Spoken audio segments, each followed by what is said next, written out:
నువ్వు ఇక్కడే ఉండు. ఇప్పుడే నేను నా బాయ్ ఫ్రెండ్ తీసుకొచ్చి ఎలా అమ్మా నీలాంటి వాళ్ళు మస్తు చూసిన నేను నా బేబీని ఏడిపించింది. చూడు బేబీ నిన్ను కొడుతున్నా, చూడు కళ్ళారా చూడు.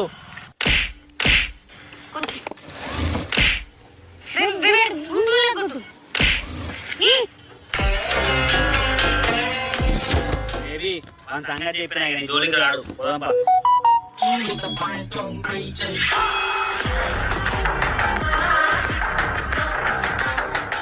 Flash back.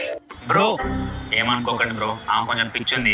ఆమె బ్రెయిన్ తలకాయలో లేదు, మోకాళ్ళలో ఉంది. ఆమెను ఎవ్వరు ఏడిపించకుండా ఏడిపించినట్టు, ఆమె అందంగా లేకున్నా ఉన్నట్టు ఊహించుకుంటది బ్రో. నేను కొట్టినట్టు యాక్టింగ్ చేస్తా, కొంచెం నువ్వు కూడా యాక్టింగ్ చేయి బ్రో. ఆమె కొంచెం సాటిస్ఫాక్షన్ అవుతుంది.